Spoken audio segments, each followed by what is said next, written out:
Lorenzo Valenti governed Chicago's underworld with a calculator instead of a heart, enforcing order through silence louder than any gunshot. On a rainy November Tuesday inside the Obsidian's exclusive VIP room, he replaced standard interrogation methods with a glass of water and a loaded Glock 19. While his toughest henchmen sweated through their suits, Sarah, a 23-year-old waitress, did not just survive his loyalty test. She humiliated him with absolute, unnerving calm. That single moment of defiance sparked a brutal war that would bring the city to its knees. This is the true story of the waitress who didn't flinch. The Obsidian wasn't just a nightclub. It was a fortress wrapped in velvet and polished brass, sitting ominously on the edge of the Chicago River. To the public, it was where the city's elite came to burn money. To the Chicago Police Department, it was a black hole where evidence disappeared. And to Sarah Miller, it was just the only place in the city that paid enough in tips to cover her grandmother's dialysis bills. Sarah was 23, with hair the color of dried wheat and eyes that had seen too much for her age. She wasn't the type of girl who dreamed of being saved. She was the type who knew exactly where the fire exits were in every room she entered. She kept her head down, her apron clean, and her mouth shut. That was the golden rule at the Obsidian. See everything, say nothing. It was 11:45 p.m. on a Tuesday. The club was throbbing with a deep bass line, but the VIP section, a raised platform separated by soundproof glass, was dead silent. "Table 1 is yours tonight, Miller," the floor manager, a sweaty man named Greg, hissed as he shoved a tray into her hands. His hands were shaking. "Don't screw it up. Enzo is in a mood." Sarah felt a cold prickle at the base of her spine. She didn't need to ask who Enzo was. Lorenzo Enzo Valenti, the head of the Valenti crime family. He didn't come to the Obsidian to party. He came to conduct business that couldn't be discussed over phone lines. "I'll handle it," Sarah said, her voice steady, though her grip on the tray tightened. She pushed through the heavy oak doors into the VIP suite. The air inside was thick, smelling of expensive leather, stale fear, and Davidoff cigar smoke. There were 6 men in the room. 5 of them were standing, their hands hovering near the bulges in their jackets. Only 1 was sitting. Lorenzo Valenti looked more like a Wall Street shark than a mobster, but the eyes gave him away. They were dark, almost black, and completely devoid of warmth. He was wearing a charcoal 3-piece suit that probably cost more than Sarah's entire education. He didn't look up when she entered. He was busy staring at a man kneeling on the floor in front of him, a man Sarah recognized as a low-level dealer named Ricky. Ricky was crying. "Please, Mr. Valenti," Ricky sobbed, snot running down his nose. "I didn't talk to the feds. I swear on my mother's eyes, I didn't talk." Sarah stopped 5 feet away. In any other job, you would turn around and run. You would call 911. But Sarah knew that if she turned around now, she'd never make it to the exit. The rule was simple. You are furniture. You are invisible. She walked forward, her heels clicking softly on the marble floor. The sound was like a gunshot in the silence. One of the standing men, a brute named Marco, with a scar running through his eyebrow, stepped in her path. "Not now, sweetheart. Get lost." Lorenzo raised a single hand. Marco froze. "Let her pass," Lorenzo said. His voice was a low baritone, smooth like aged whiskey, but burning on the way down. He finally looked up, his gaze bypassing the sobbing man on the floor to lock onto Sarah. "I'm thirsty." Sarah didn't look at the crying man. She didn't look at the guns. She looked Lorenzo Valenti dead in the eye. "Sparkling or still, Mr. Valenti?" she asked. The room went silent. The audacity of the question hung in the air. A man was begging for his life, and she was asking about water preferences. Lorenzo's lips twitched, a micro-expression. Amusement? Or annoyance? "Still," he said, "with 3 cubes of ice. Not 4. Not 2. "Coming right up," she said. She turned her back on the most dangerous man in Chicago and walked to the bar in the corner of the suite. Her hands didn't shake as she used the silver tongs to place exactly 3 cubes into a crystal tumbler. She poured the water. She placed it on a small serving tray. When she turned back, Lorenzo had a gun in his hand. A matte black pistol. He was pointing it at Ricky's head. "Last chance, Ricky," Lorenzo said softly. "I swear, boss, I swear." Bang! The sound was deafening in the enclosed space. Ricky collapsed. Most people would scream. Most people would drop the tray. Sarah didn't. She walked over to the table, stepped carefully over Ricky's legs as if he were a pile of laundry, and set the glass down on the coaster next to Lorenzo's hand. "Your water, sir," she said. "Will there be anything else?" Lorenzo didn't look at the body. He stared at Sarah. For the first time all night, he looked genuinely surprised. He picked up the glass, took a sip, and never broke eye contact. "You didn't flinch," he observed. "I have a job to do, Mr. Valenti," Sarah replied. "So do you." "Clean this up," Lorenzo barked at Marco, gesturing to the body. Then he leaned back, studying Sarah like she was a puzzle he hadn't solved yet. "What's your name?" "Sarah. Sarah," he repeated, tasting the name. "You're not afraid of me, Sarah." "Fear doesn't pay my rent, sir." Lorenzo laughed. It was a dark, dry sound. "Get out, before I decide you saw too much." Sarah nodded, turned, and walked out. She made it to the locker room before her knees gave out. She slid down the wall, hyperventilating, pressing her hands into the cold tile floor to stop the shaking. She had survived. But she didn't know that she had just failed the test by passing it. Lorenzo Valenti didn't like puzzles he couldn't solve, and he had just decided that Sarah Miller was his new project. 3 days passed. Sarah tried to convince herself that Tuesday night was a hallucination. She focused on her routine, nursing school classes in the morning, sleeping in the afternoon, working at the Obsidian at night. She avoided the news, terrified she'd see a report about a body found in the river. On Friday night, the club was busier than usual. A bachelor party was raging near the bar, and the air was thick with cheap cologne and desperation. Sarah was carrying a tray of tequila shots when Greg, the manager, grabbed her arm. "VIP again," Greg said, looking paler than usual. "He asked for you specifically." "Who?" Sarah asked, though she already knew. "Valenti. He's got the whole North Side crew with him. Go." Sarah took a deep breath. She adjusted her apron and headed up the stairs. She told herself she was just a waitress. If she acted like a waitress, she'd be safe.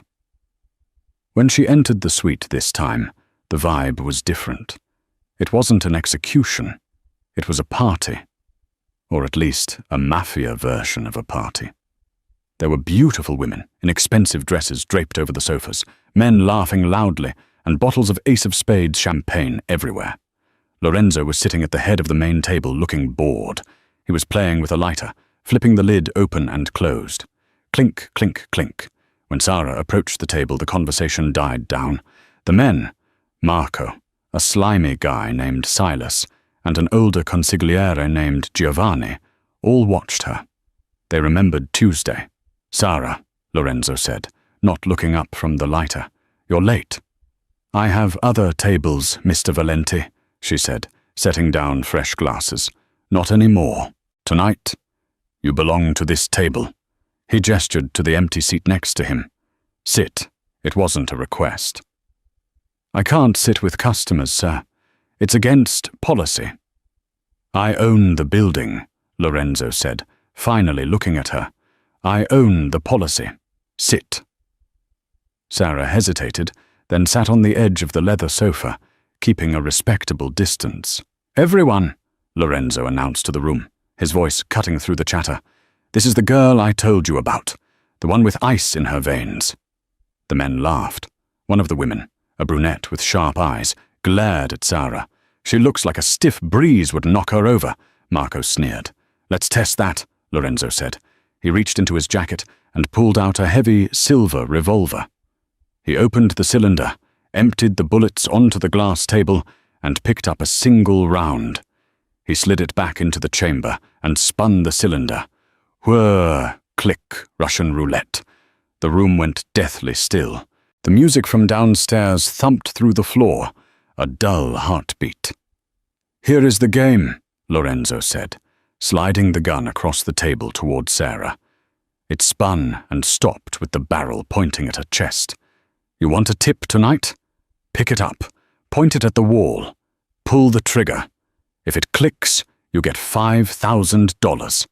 If it bangs, well, I'll pay for your funeral." Sarah looked at the gun. It was a test of obedience, or maybe a test of stupidity. "And if I refuse," she asked quietly, "then you walk out of here and you never come back. You lose the job, and I make sure no one in Chicago hires you, not even a diner." Sarah thought about her grandmother. The dialysis treatments were $3,000 a month. She was 2 months behind. If she lost this job, her grandmother died. It was that simple. She looked at Lorenzo. He was watching her with that same intense curiosity. He wanted to see her break. He wanted to see her cry like Ricky. Sarah reached out and picked up the gun. It was heavy, cold steel. Her hand trembled slightly, then steadied. She didn't point it at the wall. She stood up, walked over to Lorenzo, and placed the muzzle of the gun against his forehead. The room exploded. "Don't move!" Marco screamed, leveling his own weapon at her. 3 other guns were instantly trained on Sarah's head. Lorenzo didn't flinch. He didn't even blink. He stared up at her, the cold circle of the barrel pressed between his eyes. A slow, dangerous smile spread across his face. "You have a death wish, Piccola?" he whispered. "You said the game was to pull the trigger," Sarah said, her voice trembling just a fraction, betraying the adrenaline flooding her system. "You didn't say I had to shoot the wall. You're the one who threatened my livelihood. If I'm going to gamble with my life, I'm taking the house down with me." The silence stretched, tight as a violin string about to snap. Marco's finger was whitening on the trigger of his Glock. One word from Lorenzo, and Sarah would be missed. "Put the guns down," Lorenzo ordered, his eyes never leaving Sarah's. "Boss, she's got a piece on you," Marco yelled. "I said put them down," Lorenzo roared. Reluctantly, the men lowered their weapons. "Go ahead," Lorenzo said softly to Sarah. "Pull it. Let's see who destiny likes more today. You or me?" Sarah's finger tightened on the trigger. She calculated the odds. 1 in 6. Click. The hammer fell on an empty chamber. Sarah exhaled, a ragged breath she hadn't realized she was holding. She lowered the gun and set it back on the table. "That's $5,000, she said. "Cash."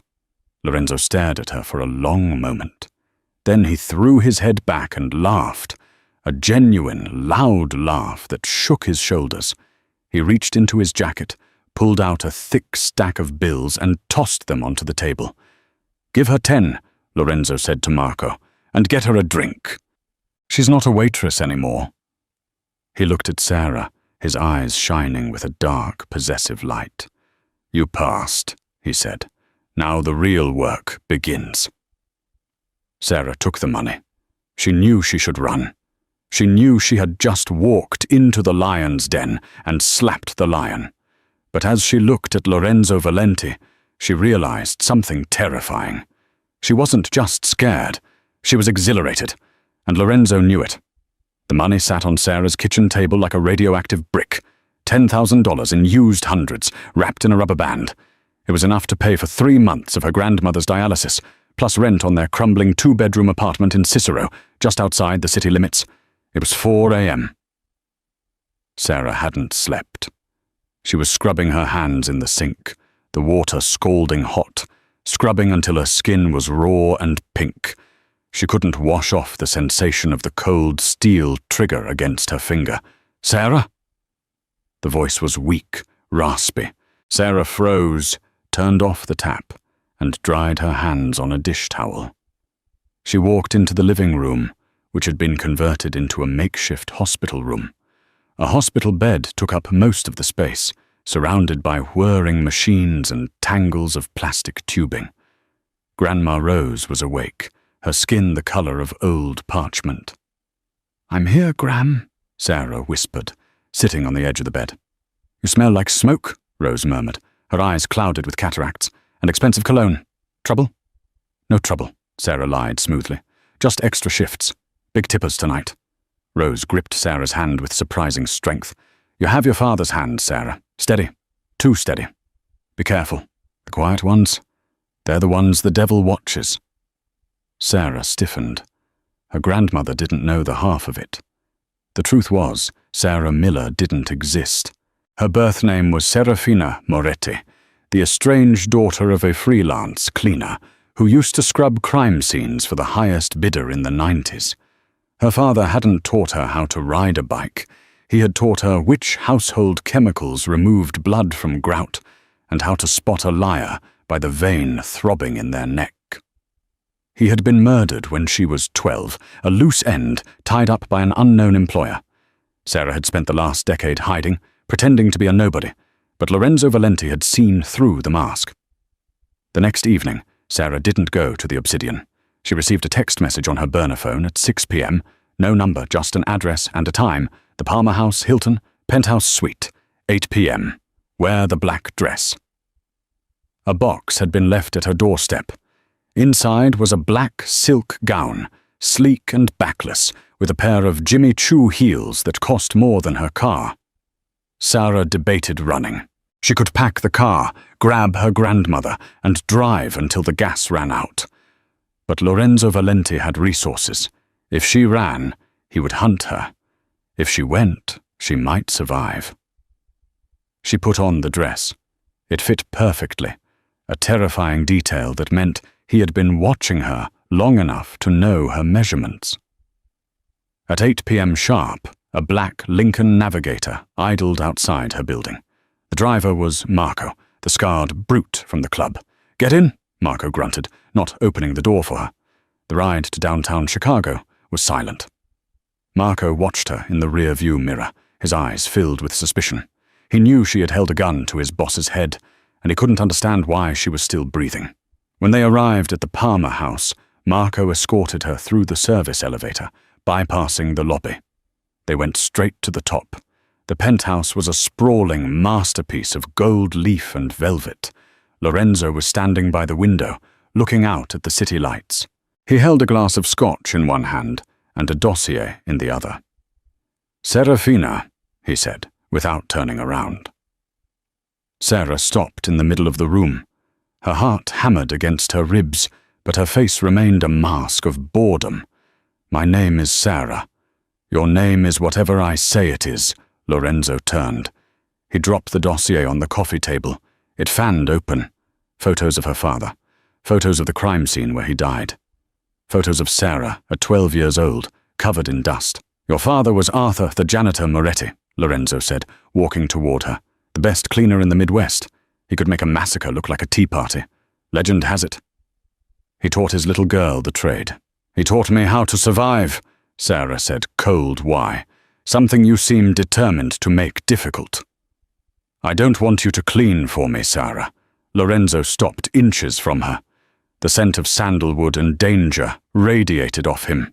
"I have men for that. I have Marco." "Then what do you want?" "I want your eyes." Lorenzo circled her. "You walked into a room with a dead body and a man with a gun, and you noticed that I wanted 3 ice cubes. You noticed the details while everyone else was focused on the blood. That is a rare talent. In my world, people panic. They miss things. You don't." He stopped in front of her again, his dark eyes boring into hers. "I have a meeting tonight, a negotiation with the Kovac syndicate. The Russians, they are unpredictable. I need someone who isn't one of my soldiers, someone they won't look at twice. A pretty girl on my arm. You want me to be a prop? I want you to be a spy," Lorenzo corrected. "I want you to watch their hands, watch their eyes, watch the exits. If you see something wrong, you tell me. If you save my life, I clear your grandmother's medical debt. Permanently. I'll move her to a private clinic in Switzerland if I have to." Sarah's breath caught. It was the one offer she couldn't refuse. "And if I die?" "Then I'll pay for a very nice headstone," Lorenzo smirked. He held out his arm. "Shall we?" Sarah looked at his arm, then at the dossier on the table. She was stepping off a cliff, and she knew it. But for the first time in her life, she felt like she was stepping toward her destiny rather than running from it.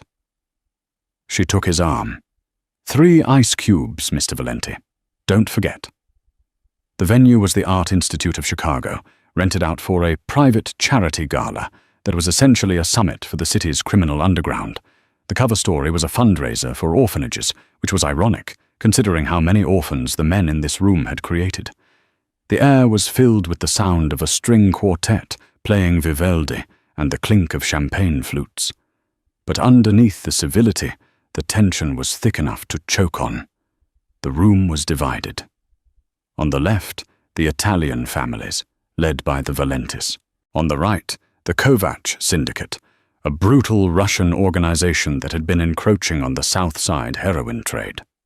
Lorenzo moved through the crowd like a shark in a koi pond. He smiled, shook hands, and exchanged pleasantries, but his left hand never left the small of Sarah's back. It felt less like an embrace and more like he was steering a weapon.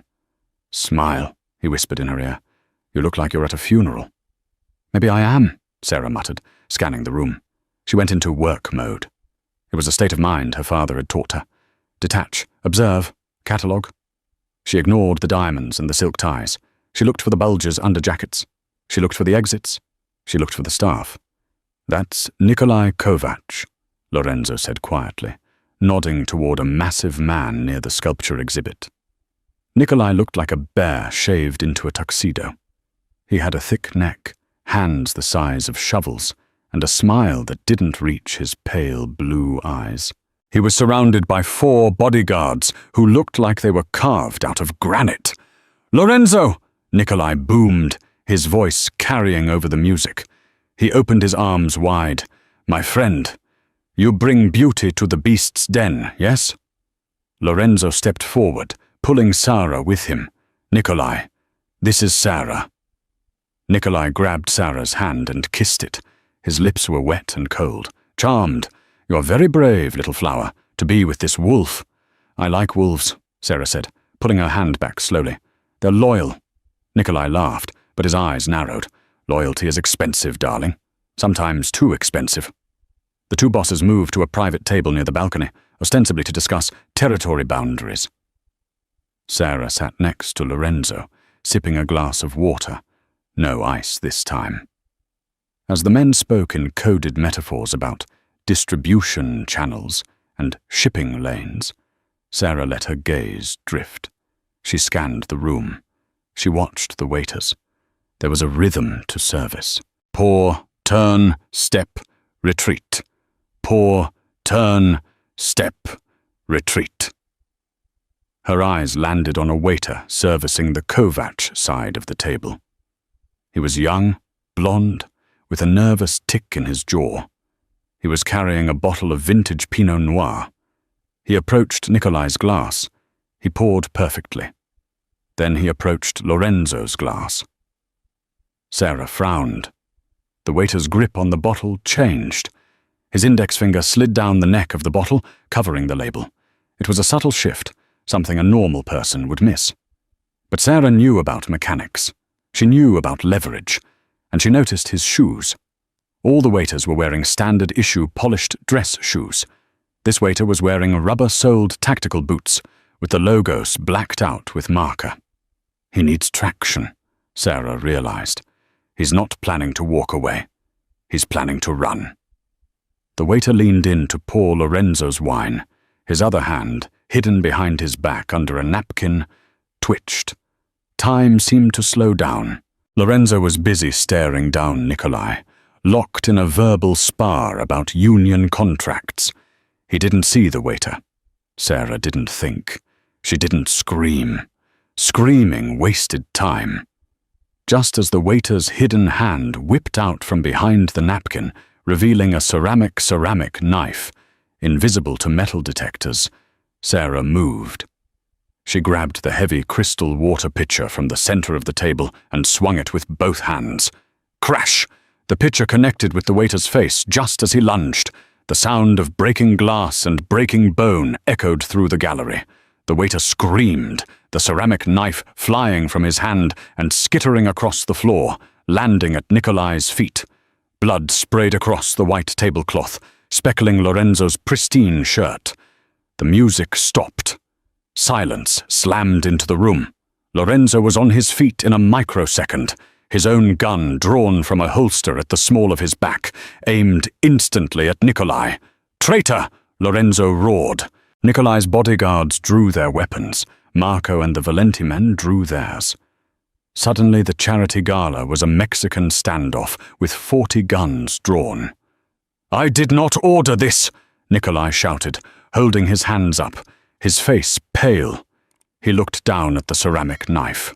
"This is not my man!" The waiter was writhing on the floor, clutching his ruined face.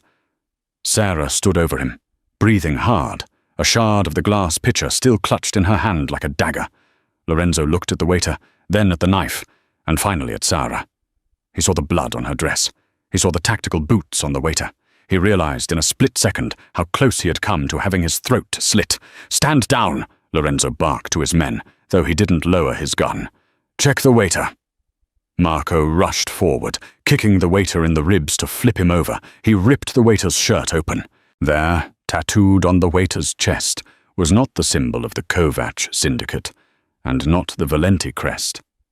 It was a black serpent eating its own tail. A collective gasp went through the older men in the room.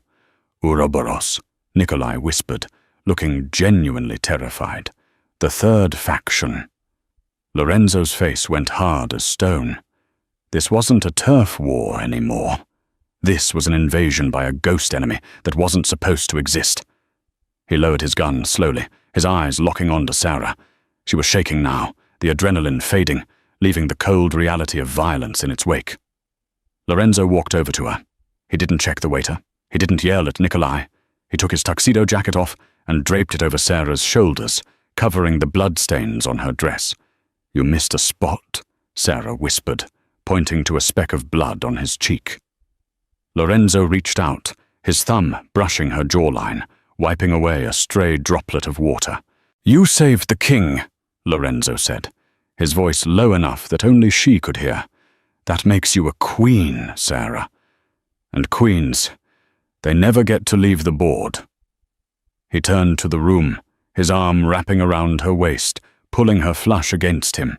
"This meeting is over," Lorenzo announced. "We have a war to plan." As they walked out of the Art Institute, flanked by a wall of armed men, Sarah looked back. Nikolai was staring at her, not with hatred, but with calculation. She had just exposed a new enemy, saved the most powerful man in Chicago, and proven herself to be more dangerous than any soldier in the room. The test was over. The game had just begun. The drive from the Art Institute was a blur of rain and sirens. Lorenzo didn't take Sarah back to her apartment in Cicero. He didn't take her to the Obsidian. The convoy of black SUVs wove through the city, taking erratic turns to shake any tails, before disappearing into the underground parking garage of a nondescript steel and glass tower in the loop. "Where are we going?" Sarah asked. She was still wearing Lorenzo's tuxedo jacket.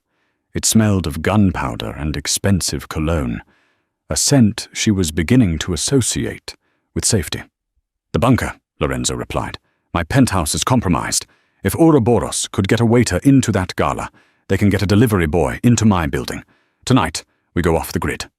The bunker was a cold, modernist apartment on the 40th floor with bulletproof windows and a dedicated server room.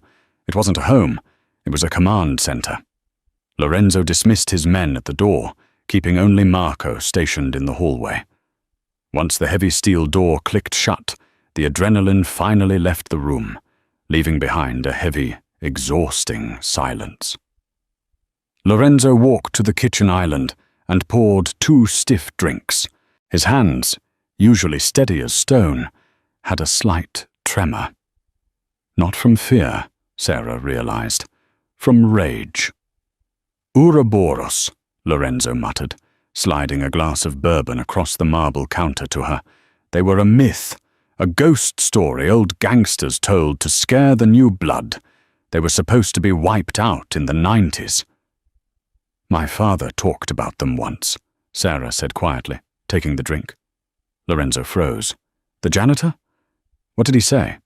He said they weren't a family, Sarah recalled, the memory surfacing through the haze of her childhood. He said they were a broker system. They didn't sell drugs or run protection rackets. They sold information, betrayal. If you wanted a boss killed, you called them. If you wanted a route burned, you called them. They have no loyalty, only contracts. Lorenzo slammed his hand on the counter. That assassin, the waiter, he had a phone. Marco took it off the body. But it's military-grade encryption, biometric lock. Sarah set her drink down. Give it to me. Lorenzo looked at her. Sarah, this isn't pouring drinks. This is digital forensics. I told you, I have a life outside the club, she said, her voice even. I know Python. I know encryption protocols. My father didn't just teach me how to clean blood. He taught me how to scrub hard drives. If that phone has a weakness, I'll find it. Lorenzo studied her for a long moment. The dynamic between them had shifted. She wasn't his employee anymore. She was his equal. He reached into his pocket and slid a cracked smartphone across the counter. You have 1 hour, he said, before I call in the specialists. Sarah didn't need an hour. She needed 40 minutes. She connected the phone to a laptop in the safe room, bypassing the biometric lock by booting the device in recovery mode and running a brute force script against the PIN backup. It was messy, but effective. Got it, she announced. Lorenzo was at her shoulder instantly. What is it? It's a hit order, Sarah said, scrolling through the decrypted text messages, but it wasn't sent from the outside. She felt the blood drain from her face. She turned the laptop screen toward Lorenzo. The message on the assassin's phone read, Target, Lorenzo Valenti. Location, Art Institute. Payment, transferred. Sender, redacted. That's standard, Lorenzo said, frowning. Look at the timestamp, Sarah pointed. The order was sent at 7:45 p.m., 10 minutes after we arrived at the gala. And look at the attachment. It was a photo of Lorenzo and Sarah entering the building, taken from inside the venue. The call is coming from inside the house, Sarah whispered. Someone in your inner circle sent the signal. They confirmed your location. They marked you. Lorenzo's face went dark. A terrifying transformation took place. The sophisticated businessman vanished, replaced by the predator who ruled Chicago. Who knew we were going to the gala? He asked, his voice barely a whisper. Me, Sarah listed. Marco. And Giovanni, Lorenzo finished. Giovanni, the consigliere, the old man who had served Lorenzo's father, the man who had raised Lorenzo after his parents died. It was unthinkable. It was impossible. And yet the data didn't lie. Lorenzo pulled out his own phone. He dialed a number. Giovanni, Lorenzo said, his voice cheerful, masking the fury beneath. The gala was a disaster. I need you. Meet me at the warehouse in District 4, alone. We need to plan a counterstrike. He hung up and looked at Sarah. You're staying here, he ordered. No, Sarah stood up. I found the rat. I'm coming with you to set the trap. It's too dangerous. You said I passed the test, Sarah challenged him, stepping close, her eyes blazing. You said I was a queen on the board. You don't leave the queen in the box when the game gets hard. Lorenzo looked at her, really looked at her, and saw the fire that matched his own. He reached out, his hand cupping the back of her neck, his thumb brushing her pulse point. The tension in the room spiked, electric and dangerous. If you come, he whispered, there is no going back to the diner, Sarah. After tonight, you are Valenti blood. You are mine. Sarah didn't flinch. I was never really a waitress, Lorenzo. He kissed her. It wasn't soft. It was a seal of a dark pact. Get your coat, he said, pulling away. We have a traitor to kill. The warehouse in District 4 was a rusting hulk of iron and corrugated steel, a relic of Chicago's industrial past. Rain hammered against the metal roof, creating a deafening drumbeat that masked the sound of footsteps. Lorenzo and Sara waited in the shadows of the catwalk, 20 feet above the ground floor. Marco and 4 trusted soldiers were hidden behind crates below.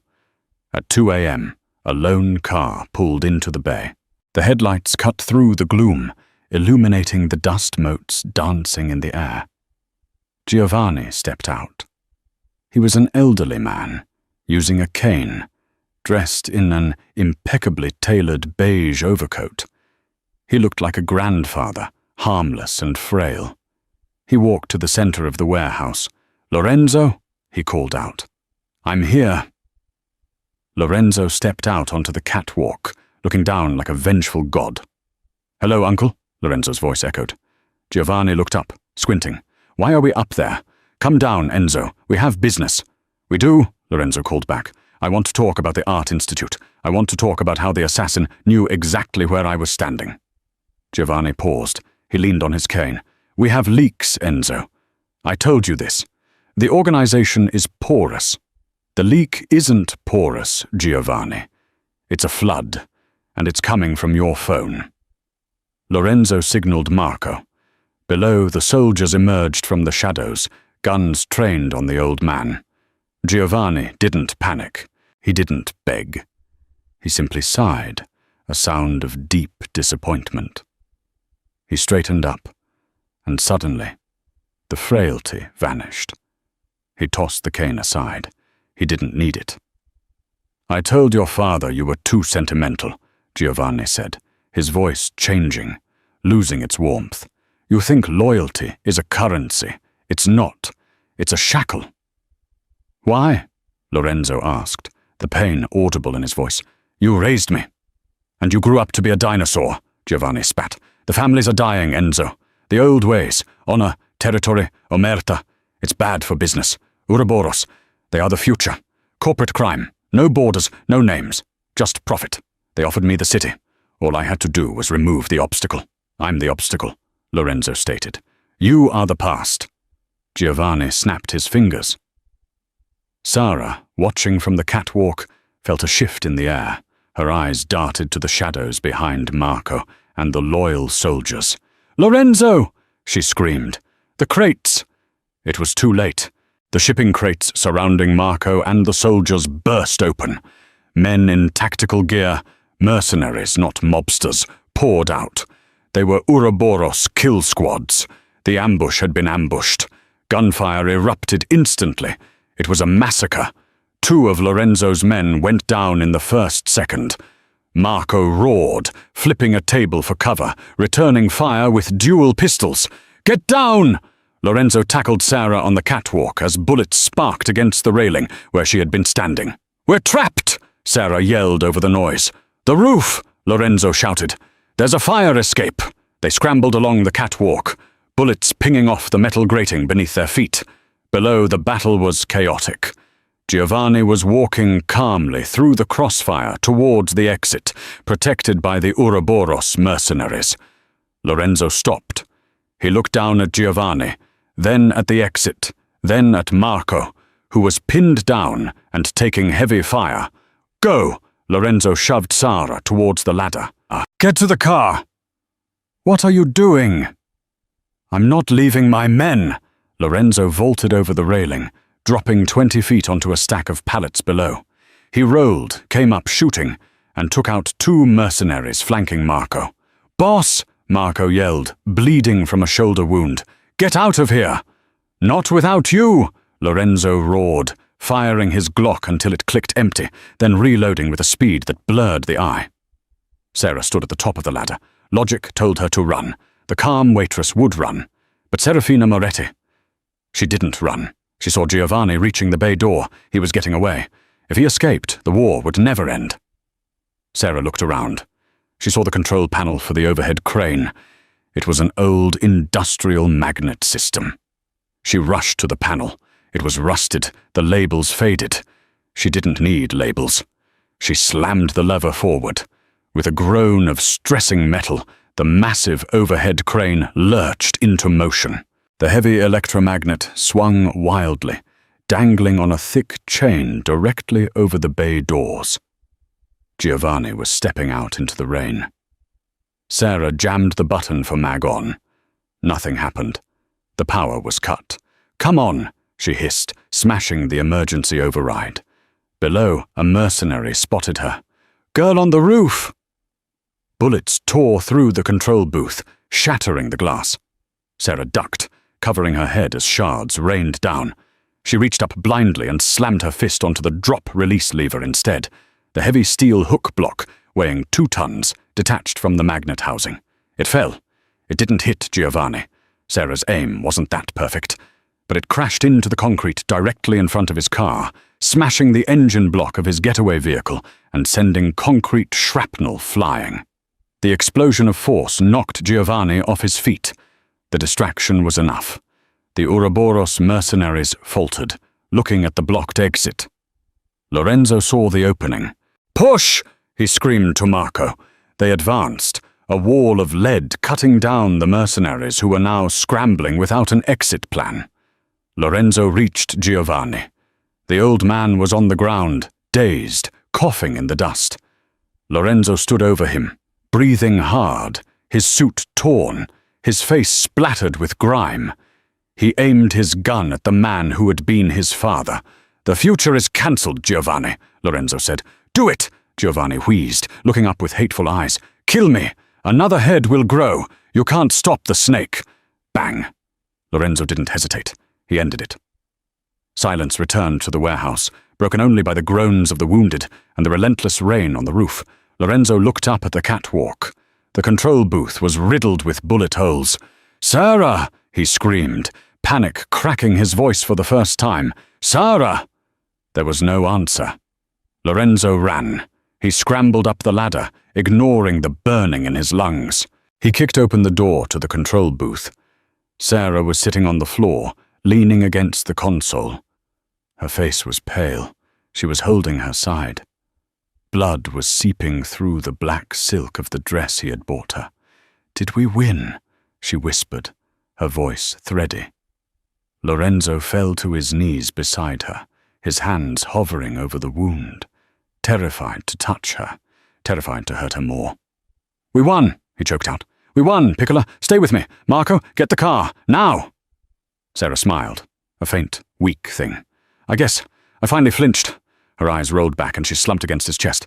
Lorenzo Valenti, the man who never felt anything, let out a scream that tore through the warehouse, a sound of pure, unadulterated terror.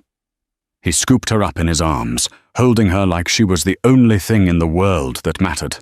He had won the battle, but he was about to find out that the war for her life was the only fight that counted. The relentless, rhythmic beeping of the cardiac monitor was the only sound that had existed in Lorenzo Valenti's world for 48 agonizing hours.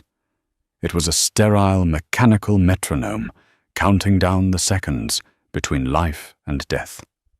Lorenzo sat in a hard, molded plastic chair in the corner of the intensive care unit at St. Jude's Hospital. He was a ruin of a man. He hadn't showered, he hadn't eaten. He was still wearing the same bespoke tuxedo shirt from the warehouse, now stiff with dried blood and grime, the cuffs unbuttoned and rolled up to his elbows. His jaw was dark with stubble, and his eyes were rimmed with red, burning with an exhaustion he refused to acknowledge. The hospital staff was terrified of him. A head nurse had tried to enforce visiting hours on the first night, citing protocol. She had been met not by Lorenzo, but by Marco, who was stationed outside the door like a gargoyle. Marco had quietly informed the hospital administrator that Mr. Valenti had personally funded the new pediatric wing 3 years ago, and if he were forced to leave this room, that funding, and the hospital's electrical grid, might experience unexpected complications. No one disturbed him after that. Lorenzo held Sarah's hand. Her skin was terrifyingly pale, almost translucent under the harsh fluorescent lights, making the dark bruising along her side stand out in stark, violent contrast. IV lines snaked into her arm like blue veins, pumping fluids and antibiotics into her system. He squeezed her fingers, desperate for a response, staring at her chest as it rose and fell in shallow, assisted breaths. "You don't get to die," he whispered, his voice raspy. broken by the smoke and screaming of the last 2 days. "I didn't hire you to die, Sarah. That wasn't in the contract." It was a command, issued with the last shreds of his authority. But in the quiet of the room, it sounded more like a prayer to a God he didn't believe in. When her eyes finally fluttered open, it was 3 a.m. on a Tuesday. It was the exact time she used to clock out of her shift at the Obsidian, back when her biggest worry was sore feet and a grumpy manager. She blinked rapidly, struggling to focus as she adjusted to the light. A groan of pain escaped her lips as she tried to shift, the movement pulling at the stitches that held her side together. Lorenzo was out of the chair instantly. He leaned over the rail, his face hovering inches from hers. "Sarah?" She turned her head slowly. Her eyes were glassy, drugged, but they found him. She squeezed his hand back. It was a weak, tremulous grip, but to Lorenzo, it felt stronger than iron. "You look terrible," she rasped, her voice sounding like it had been dragged over gravel. Lorenzo let out a breath that shuddered through his entire body, a sound dangerously close to a sob. He brought her hand to his lips, pressing a kiss against her knuckles, his composure finally cracking. The mask of the Don slipped, revealing the terrified man beneath. "You took a bullet for me, Sarah. You jumped in front of a kill squad." "I was aiming for the crane controls," she murmured, a faint, lopsided smile touching her pale lips. "I think I panicked. My aim was off. You saved my life. Again." Lorenzo brushed a strand of damp hair back from her forehead, his touch uncharacteristically gentle. "Why, you could have run. You should have run." Sarah looked at the ceiling, then back at him. The drugs were making her heavy, pulling her back towards sleep, but she fought them for one more moment. "Because," she whispered, her eyelids drooping, "I didn't want the job to end. No, I don't like unfinished puzzles." 3 months later. The Chicago skyline was draped in winter mist, but the lights of the city burned brighter than ever. The Obsidian was gone, the sign had been taken down, the velvet ropes removed. In its place, a new establishment had risen from the ashes of the old regime. The sign above the heavy steel doors simply read, "The Vault." It was more exclusive, more secure, and impossible to get into unless you were vetted, scanned, and on the list. It wasn't just a nightclub anymore. It was a fortress of commerce and influence. The heavy oak doors swung open, and Sarah walked in. She wasn't wearing an apron stained with grenadine. She was wearing a tailored white power suit, cut sharp enough to draw blood. Her hair, once tied back in a messy bun, was now a sleek, sharp bob that framed her face. Around her neck sat a diamond necklace that shimmered under the recessed lighting, a gift from Lorenzo. It wasn't jewelry. It was a collar, a declaration to the city that she belonged to the Valenti throne, and the throne belonged to her. The club was humming with low jazz and the murmur of power brokers. Sarah walked past the bar, her heels clicking with authority on the polished floor. The new bartender, a young kid named Leo, who reminded her faintly of her younger self, froze as she approached. He straightened his vest and nodded respectfully. "Evening, Mrs. Valenti." She paused, resting a manicured hand on the mahogany counter. "Good evening, Leo. The meeting has started?" "Yes, ma'am. They're waiting for you." "Good." She leaned in slightly. "Send in the water. 3 ice cubes, not 4. Not 2. Don't forget." "Never, ma'am." She walked towards the back office, the room she used to fear entering. Now she opened the door without knocking. Lorenzo was behind the massive ebony desk, bathed in the glow of a tablet screen. He was reviewing the monthly ledgers, a frown of concentration on his face. He looked healthier now, the circles under his eyes gone, the tension in his shoulders replaced by a lethal confidence. When she entered, he didn't just look up. He stood up. "Grandma Rose?" he asked immediately. "She settled in the villa," Sarah said, walking over to the decanter on the side table. "I just got off the phone with the head nurse. She's complaining that the Swiss air is too clean and the nurses are too polite. She misses the noise of the L train." We can bring her back, Lorenzo offered, his voice sincere. I can have the penthouse soundproofed. No, Sarah said, pouring herself a drink. She's safe there. We're safe here. That's the trade. She walked over to him and sat on the edge of his desk, crossing her legs. She picked up the ledger he was reading. The Ouroboros accounts? Gone, Lorenzo said simply, leaning back in his leather chair. While you were recovering, Marco and we did some deep cleaning. We tracked their broker to a shell company in Miami. We found their offshore accounts in the Caymans. We didn't just kill the snake, Sarah. We starved it. The third faction is history. Sarah nodded, satisfied.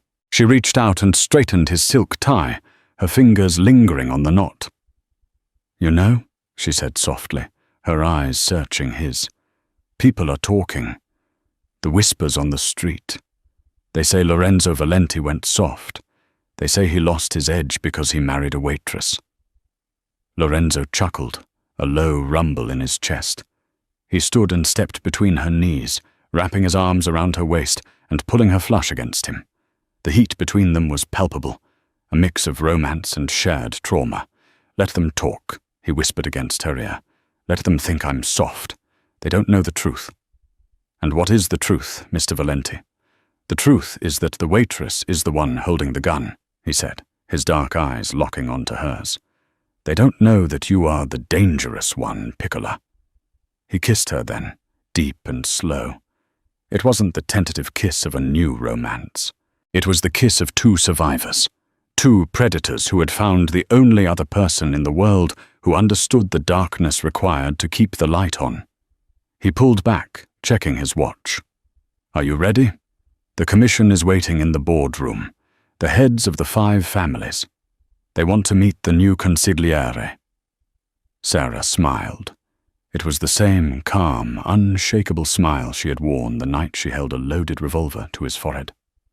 Let's go, she said, sliding off the desk and smoothing her jacket. I think they're thirsty. She took his arm, her grip firm and steady. Together they walked out of the office, past the guards, and into the heart of their kingdom. The waitress who didn't flinch had become the queen who didn't bow, and Lorenzo Valenti, the man who was once said to have a calculator for a heart, had finally found the one variable he couldn't solve, and the only one he was willing to bleed for. And that is how a 23-year-old waitress brought the most dangerous man in Chicago to his knees. Not with a weapon, but with sheer, undeniable nerve. Sarah didn't just survive the mafia. She conquered it. It's a reminder that sometimes the most powerful person in the room isn't the one shouting orders or holding the gun. It's the one who stays calm when the world is burning down. What about you? If you were in Sarah's shoes with a gun to your head and $10,000 on the table, would you have pulled the trigger, or would you have walked away? Let me know in the comments below. I read every single one. If you enjoyed this story of betrayal, romance, and power, please smash that like button. It really helps the channel grow. And if you want more stories like this, hit subscribe and ring the notification bell so you never miss an upload. Thanks for watching, and I'll see you in the next story.